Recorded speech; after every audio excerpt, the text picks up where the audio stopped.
The RTD would like to thank the following sponsors who have helped make this program possible.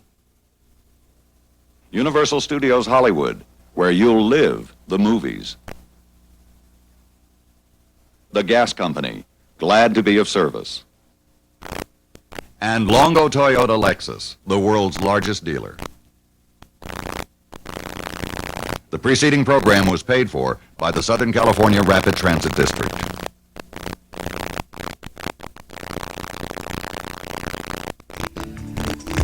The following program is paid for by the Southern California Rapid Transit District, the Metropolitan Transportation Authority, and in part by the following companies who share RTD and MTA's concern about transit and the environment. Universal Studios Hollywood. No one makes believe like we do. The Gas Company. Glad to be of service. ARCO. Clean fuels for the future. Longo Toyota Lexus, the world's largest dealer. Hello, I'm Joseph Benty. And I'm Sandra Spriggs.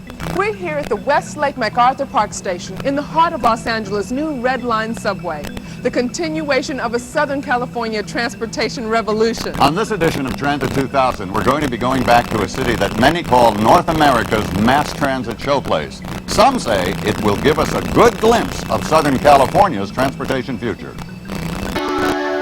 An integrated mass transit system makes getting around Toronto, Canada easy and convenient, but responsive service is essential. The Toronto Transit Commission adopted some innovative ideas to keep commuters happy and on board. These days, it seems as if traffic congestion is everywhere, even when you try to fly away from it all at LAX. But plans for the new Metro Green Line could provide an answer. New fuels and redesigned automobiles are other answers to congestion and pollution. I'll look into what energy companies like ARCO are doing, as well as other innovations down the road.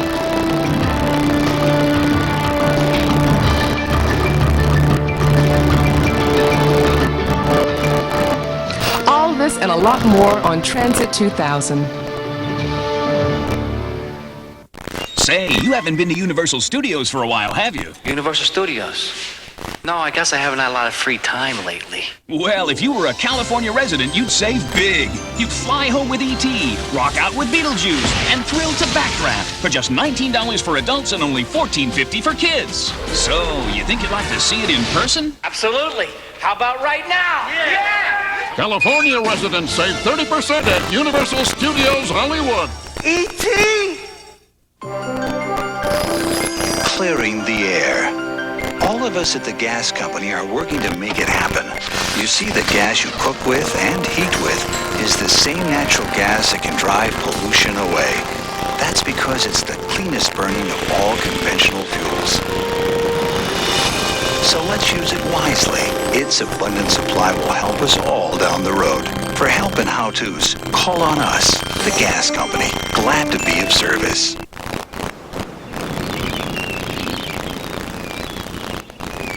This is Ed Begley Jr. asking for your help.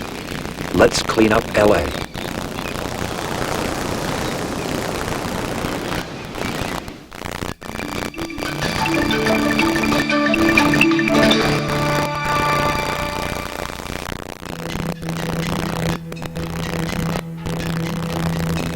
Toronto, Canada is 3,000 miles and a country away from Los Angeles. But the two cities have a great deal in common. Each is a multicultural capital, and each has a major transportation system. As we know, Los Angeles is dominated by freeways, while Toronto has become North America's preeminent center for mass transit.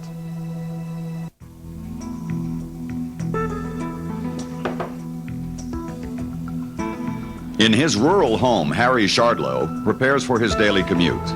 50 miles to downtown Toronto. It's 6 o'clock on a foggy morning, and traffic is guaranteed to be snarled. Going eastbound QEW at Islington off to the side, but slow. Also an accident, Gardner eastbound at the Humber. Looking at the other problems, so all causing slowdowns heading into Metro. A quick goodbye to his wife Brenda, a reminder of plans for an early dinner that night, and Harry's commute begins. So far, not much different from a typical commuter's morning in Southern California.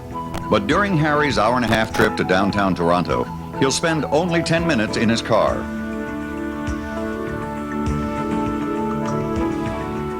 The rest will be on board this 80-mile-an-hour train. It's part of a 264-mile commuter rail system called GO Transit. If this train looks familiar, it is. The same double-deckers are used for Southern California's new Metrolink. It's so idyllic to be on the GO train like this in the morning. It's a nice quiet ride. It's nice and comfortable. I can read my paper.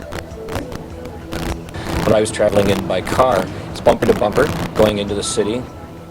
There's just absolutely no comparison. Luke Parsons is chairman of Ontario's GO Transit.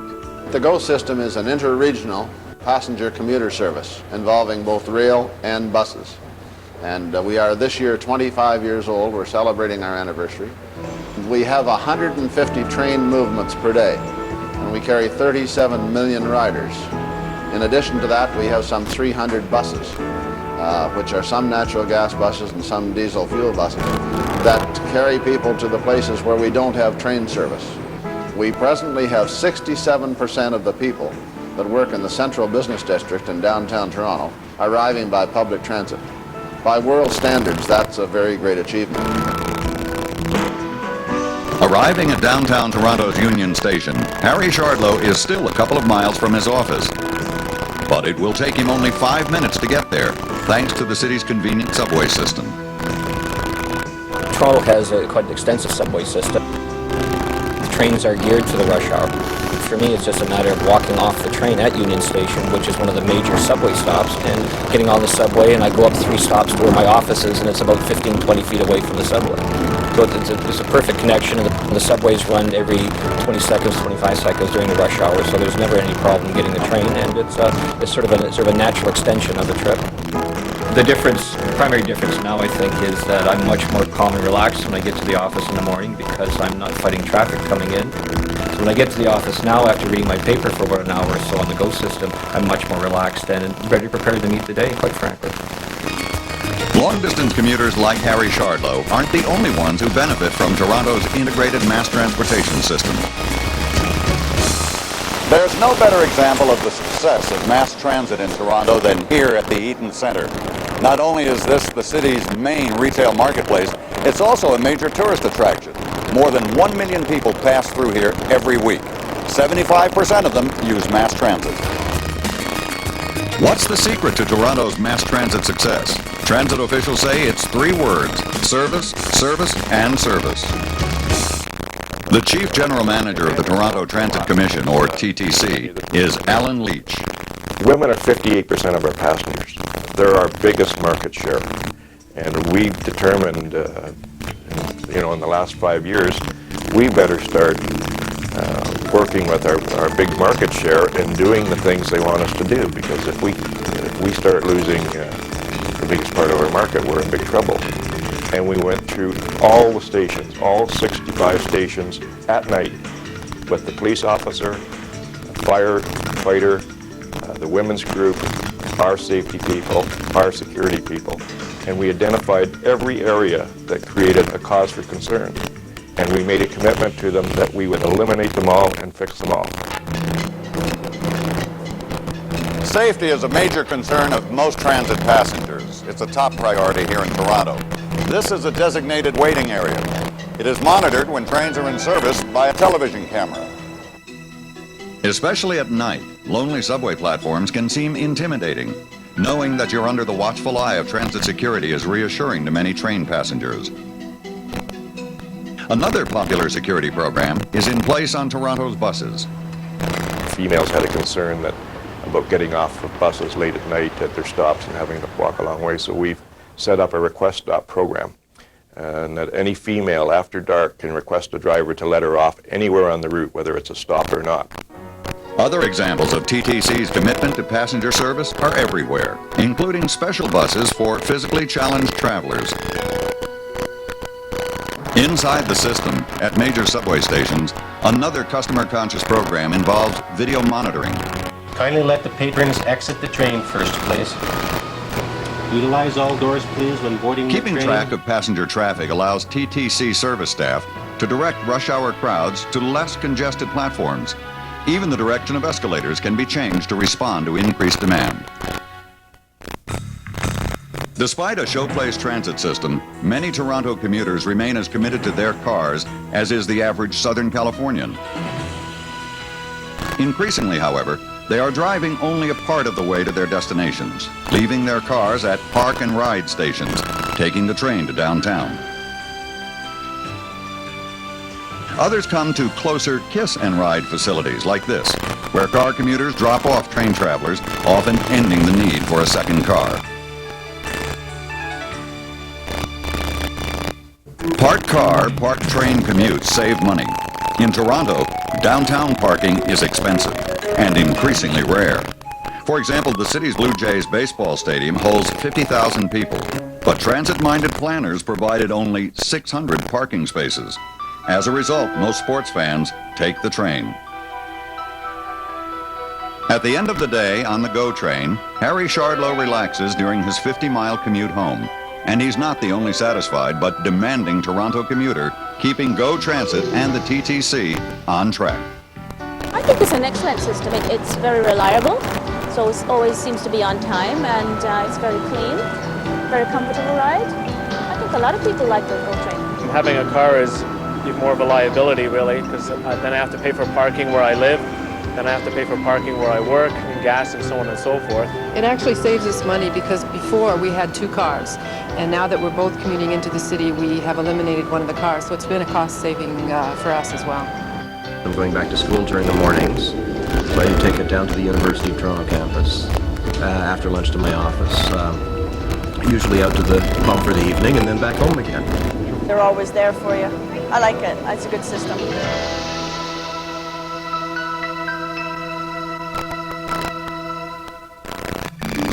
Take a train to LA Airport?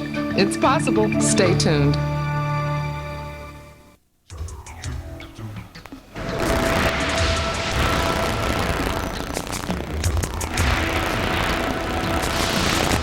Every single month, people using Arco's new EC Premium Unleaded and Arco's EC1 gasolines eliminate over 8 million pounds of air pollutants.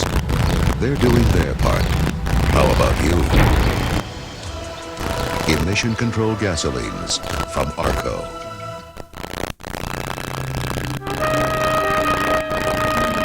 Driving to work alone.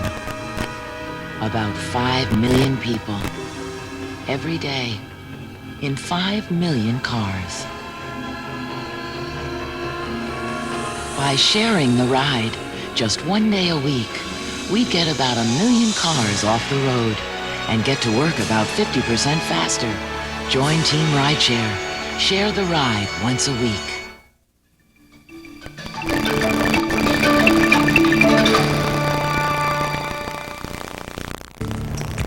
Line by line, Southern California's new light rail and subway system is coming together. Already we have the blue and the beginning of the red line. Soon this will be the Crenshaw station, the next link in the making of the Green Line, scheduled to open in 1994. Built in conjunction with the new I-105 freeway, the Green Line runs between Norwalk and the area south of LAX. The president and CEO of the construction arm of the MTA, the Rail Construction Corporation, is Ed McSpadden. The Century Freeway, or the 105 freeway, is probably the best example in the country right now of a multimodal corridor. The new freeway itself will have mixed traffic lanes, like all of our freeways do. It will also have high occupancy vehicle lanes in the number 1 lane that also will accommodate express buses. And this 105 freeway will have direct carpool-to-carpool connectors. In addition to all that, it has 2 tracks of rail service running right down the middle. The Green Line will connect with the Blue Line. Down at Imperial Highway and Wilmington Avenue, there will be a direct connection. You can get off of the Blue Line at that Imperial station and take an escalator or an elevator or stairway up and get right on a Green Line train and go to Norwalk or go to the west out toward the airport. Plans to link the Green Line with LAX are in the early stages of development, but these plans could have a major impact on Southern California's transportation future. The chief of airport planning at LAX is Jack Graham. And LAX in 1990 contributed $37 billion to the regional economy. We were responsible, the activities on this one airport here, LAX, was responsible for 400,000 jobs in the area. And we feel it's very important that not only we maintain what we've done until now, but that we be allowed to grow so that we can keep the region growing with the airport. And one of the strongest elements that we have to overcome is the pollution of the air from all of the vehicles that come into the airport. So what we have to do is to get the people that use the airport to have some alternate form of transportation than the private car. In order to do that, we have to give them an alternative. We have to build an option. And that primary option for the LA area really is rail. But what kind of rail, and where should it go? LAX has hired the engineering firm of Parsons, Brinkerhoff, Quaid, and Douglas to come up with some answers. Project manager George Sweet is an expert in people mover technology. A people mover might be called a horizontal elevator. It's designed to typically move modest numbers of people, say several thousand people per hour at the very most, as contrasted to the more conventional subway or light rail or commuter rail lines that are designed to move tens and twenties and hundreds of thousands of people. People movers are found in downtown areas as circulation distribution systems. They're found at universities, at hospitals, at shopping centers, at amusement parks, and probably more so than any place else at airports. In the United States, people are already moving on trains like this in airports at Tampa and Miami, Florida, Houston and Dallas, Texas, Atlanta and Seattle. Other systems are in the works in Chicago, Pittsburgh, and Denver. Could LAX be soon to follow? The manager of government and public affairs for the South Bay Area team of the MTA is Bryn Kernahan. Right now, we have two proposals before us on how we would get closer to the airport from this aviation imperial station. One option would be that the green line would go north on aviation, then it would go west on Century, then it would cut up north into Lot C, and at that point, a person would transfer to the people mover system, which would take one directly to one's terminal. The other option that we're looking at now would be to actually have the people mover itself be built down to the aviation imperial station. So the green line would not go further north. So you would just transfer there, and then you could stay on that people mover and go directly into your terminal. Studies are just beginning, but if one of these airport rail options is chosen, it could be in place before the turn of the century. And given Southern California's pollution and congestion problems, some say it will be none too soon. Fighting pollution with a new generation of gasoline, next on Transit 2000.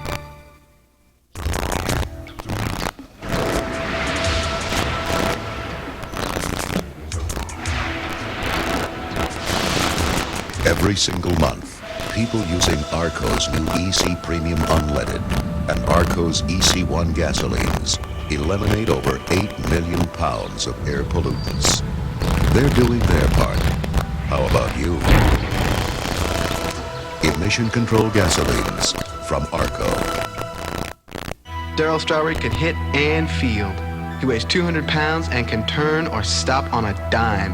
The new Metro Blue Line weighs over 100 tons, and it can't stop on a dime. You need to be careful around something so powerful. Never try to beat the Blue Line to a crossing or drive around warning barriers. It's no game. So don't play around with the Metro Blue Line, because one hit, and it's over.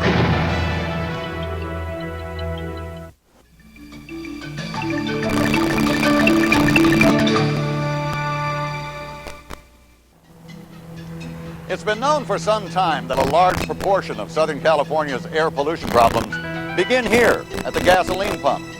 But thanks to companies like Arco, some long-term clean air solutions also start here. President of Arco Products Company is George Babican. Well, it really started the process in Arco was in the spring of 1968. The Air Quality Management District came out with their air quality management plan for the next 20 years. The Los Angeles area flunked the course, if you will, with the first AQMP. The first Clean Air Act required us to meet federal clean air standards by the year 1990, and we failed to do so. So the district was required to come up with another plan. Within that plan, gasoline was to be phased out. M85, which is a mixture of 85% methanol, 15% gasoline, was to be the transitional fuel, and by the year 2010 there was to be complete electrification of automobiles. Well, that plan got our attention, since gasoline is such an important product for us. And our people at the Tech Center in Anaheim and our manufacturing people said that they felt, given enough time, they could develop a gasoline that burned every bit as clean as this panacea fuel, M85. And they set about doing it. And what was amazing to me was within 6 months, they not only developed the world's first emission control gasoline, but we actually introduced it in the marketplace when we introduced EC1, EC standing for emission control. It was the cleanest burning gasoline ever developed at that point in time. And it was a phenomenal success. It indicated that the oil industry could indeed develop a clean burning gasoline. The manager of fuel development for the engineering division of ARCO Products is Jack Siegel. The positive is that reformulated gasoline is very consumer friendly. You essentially have to do nothing to your vehicle. The minute the fuel goes into the car, as you fuel up right now, pollution becomes immediately reduced. So you don't have to retrofit, you don't have to go out and buy new vehicles. It will cost us more to make this fuel. Estimates range in the Los Angeles area anywhere from 14 to 20 cents more a gallon. This is in 1996 when we are required to produce it. ARCO estimates it will cost us about 15 to 16 cents a gallon more to make. Ultimately, reformulated fuels will cost more, but many believe it will be a small price to pay for a quick and convenient answer to air pollution. But are reformulated fuels an end or a beginning? The Clean Fuels Officer with the South Coast Air Quality Management District is Paul Webben. In a sense, we're seeing a transition that's starting with reformulated gasoline, with one of the most important constituents of that gasoline being methanol, and then the next step from there being a improved gasoline product starting in 1996, which we call Phase 2 gasoline. And then moving on beyond that is fuel methanol, or 85% methanol, 15% gasoline. And that's a transition that is already in effect being made in part because the auto manufacturers are making vehicles which were certified on reformulated gasoline, but can also run actually on methanol. And those types of vehicles are called flexible fuel vehicles. On the road to a pollution-free car is this 1993 Chevrolet Lumina, a true flexible fuel vehicle. Expected to be available in the next few months, it operates on 85% methanol, unleaded gasoline, or any mixture of these two fuels. It appears environmentally conscious new fuels and vehicles are already on the way. In the future, the consumer is going to be faced with a diversity of choices. He's going to be able to continue to purchase gasoline as a reformulated gasoline product. He's also going to be able to purchase flexible fuel vehicles, which run either on gasoline or on fuel methanol. He's also going to be able to purchase a dedicated vehicle that runs on natural gas, and then he'll start to be able to purchase electric vehicles. I think the most important aspect of that is that for the first time, a consumer will be able to choose whether or not he wants to have a transportation mode that is solely dependent on petroleum, or whether or not he wants to avail himself of non-petroleum options such as natural gas and such as methanol, which is derived from natural gas. Alternative fuels require new kinds of vehicles and new energy delivery systems. That could be inconvenient and costly. Agreeing that some alternatives may serve narrow transportation segments like transit and fleet systems, ARCO's George Babican has another vision of future fuels. Reformulated gasoline is the most cost-effective and least disruptive way to clean up the air. The automobiles that will be produced 3 and 4 years from now, with the technological improvements combined with a gasoline like ECX, will result in virtually no pollutants coming out of the tailpipe. There isn't any alternate fuel that is going to be cost-effective compared to that kind of emission level. I think reformulated gasolines will be the answer for many, many years to the environmental problems that this country faces as a result of gasoline-fired vehicles that exist today.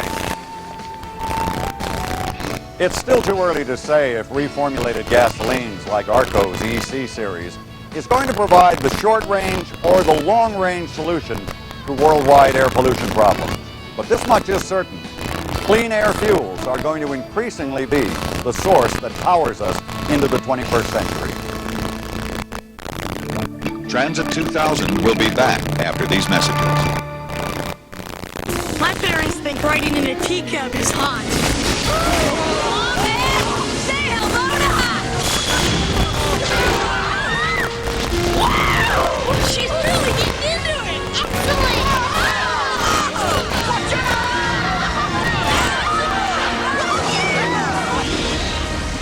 Backdraft, 10,000 degrees of fun, roaring to life at Universal Studios Hollywood. Pretty cool, huh, Dad? Oh, yeah. Clearing the air. All of us at the gas company are working to make it happen. You see, the gas you cook with and heat with is the same natural gas that can drive pollution away. That's because it's the cleanest burning of all conventional fuels. So let's use it wisely. Its abundant supply will help us all down the road. For help and how-tos, call on us, the gas company. Glad to be of service.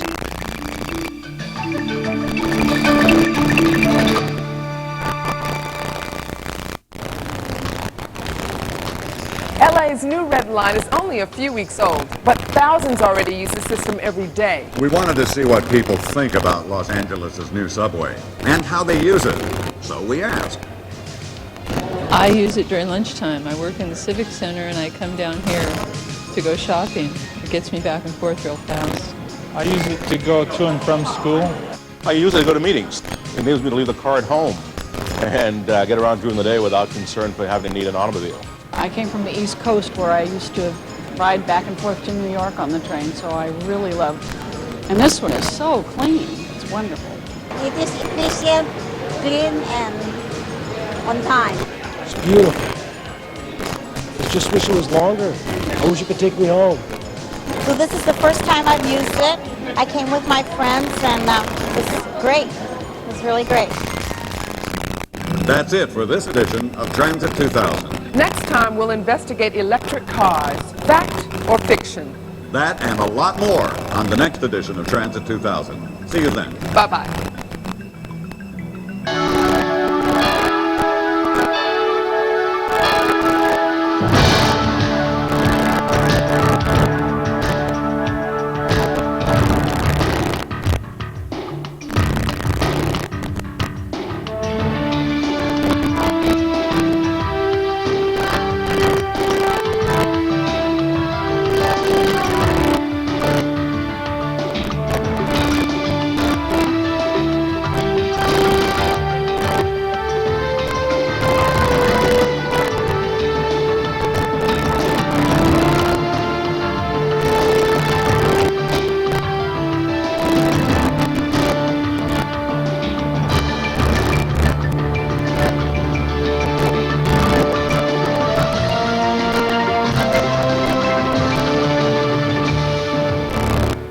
The Southern California Rapid Transit District and the Metropolitan Transportation Authority would like to thank the following sponsors who have helped make this program possible.